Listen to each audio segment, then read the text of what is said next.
Hi, this is Dr. Kingston, and in this video, we'll be talking about the contents of the Pterygopalatine fossa.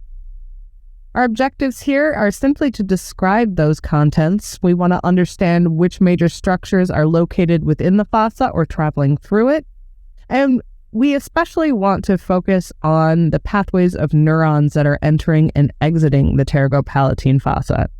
We want to understand where preganglionic parasympathetics are coming from and how they're getting to where they're going.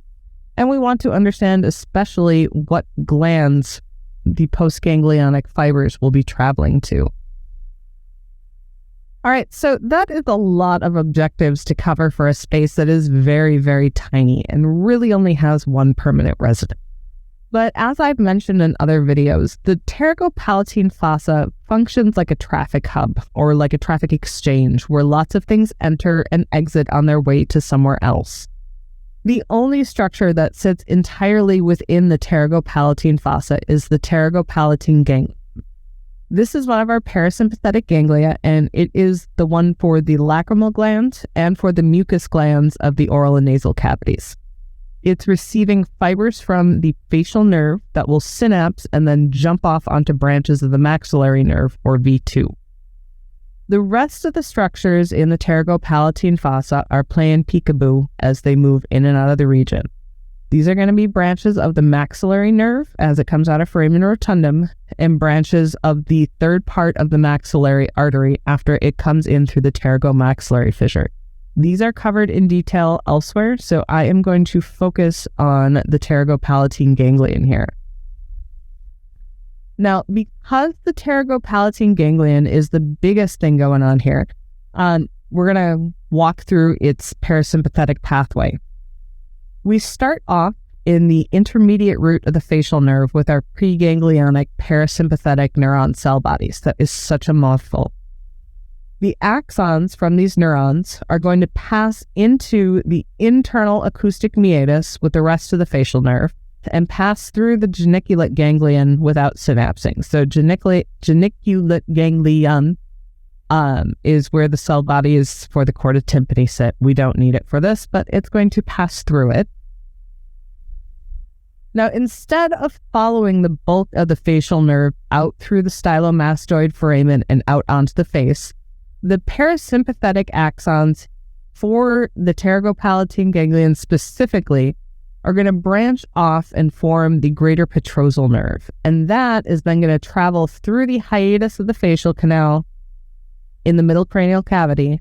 So it comes back out of the canal it's in, back into the middle cranial cavity, and it's going to dive out through foramen lacerum. From there, it joins up with the deep petrosal nerve, which is carrying postganglionic sympathetic axons from the carotid plexus. Now, think back to either the first or second session of this class. The carotid plexus is made up of postganglionic sympathetic fibers that have traveled up the sympathetic trunk, synapsed in the superior cervical ganglion, and then they wrapped themselves around the internal carotid artery to travel around to head and neck structures. Now we're seeing a little branch of these come off there, and we're calling it the deep petrosal nerve. Once the greater petrosal joins up with the deep petrosal, they dive into the pterygoid canal, which remember is going through the sphenoid, and they changed their name very appropriately to the nerve of the pterygoid canal and continue to travel anteriorly through the sphenoid bone toward the Pterygopalatine fossa. The Pterygopalatine ganglion is hanging out in the Pterygopalatine fossa, and this is where those preganglionic parasympathetics will synapse with their postganglionic partners. The postganglionic parasympathetic neurons then send out their axons to hitchhike with branches of the maxillary nerve. These will carry parasympathetic innervation up to the lacrimal gland and to the mucus glands of the nasal cavity, the oral cavity, and some parts of the pharynx. To get to the other mucus glands, the parasympathetic axons will follow maxillary nerve branches supplying those same regions. So for the nasal cavity, they'll follow nasal palatine and posterior nasal branches, And for the palate, they'll follow greater and lesser palatine nerves and nasopalatine again to get to that anterior portion. The maxillary nerve has a very close relationship with the pterygopalatine ganglion. There are so many little connections in between them, in fact, that it can end up looking like the ganglion is just suspended from the nerve, or that most of the maxillary nerve's branches actually come directly off the pterygopalatine ganglion. But even while they have this close relationship, we treat them as separate entities that have some communication between them. All right. So maxillary nerve exits the cranial cavity through the foramen rotundum, which opens directly into the pterygopalatine fossa. All right as it comes in, it gives off the infraorbital nerve, which will exit right away again through the inferior orbital fissure. The rest of the nerve heads down a little further to the pterygopalatine ganglion, and before it branches any further, it picks up all of the postganglionic parasympathetics heading out to mucus glands. Once it has those, it sends out some branches to the nasal cavity through the sphenopalatine foramen. These include the posterior nasal branches on the lateral wall and the nasopalatine for the septum. It also sends the greater and lesser palatine nerves down through the greater palatine canal to palate. And then lastly, it directs the superior alveolar branches for the upper dentition back out through the pterygomaxillary fissure. These will then jump back into the maxilla to get to the teeth. Now, accompanying the branches of the maxillary nerve are some branches of the maxillary artery. And most of these have the same or very similar names to the nerve. So we've got the infraorbital artery traveling out of the inferior orbital fissure.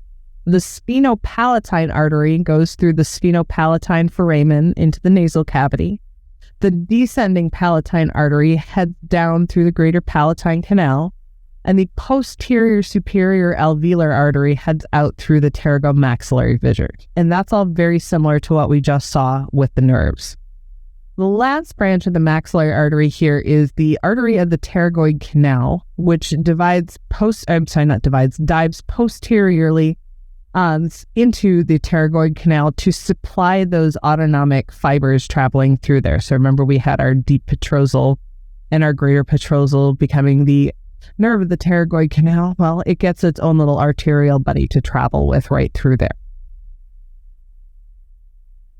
That brings us to the end of the material. So here is your practice question. What types of fibers are found in the nerve of the pterygoid canal?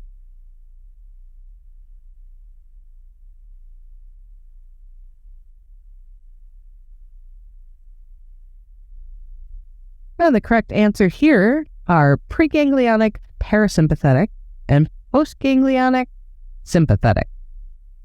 All right, so the nerve of the pterygoid canal, we can see right here, it is getting these preganglionic parasympathetic fibers from the greater petrosal branch of the facial nerve, and it is getting these postganglionic sympathetic fibers that have traveled into the head on the carotid plexus, traveling through here as the deep petrosal, and when they join up, they change their name to the nerve of the pterygoid canal before reaching the pterygopalatine foramen.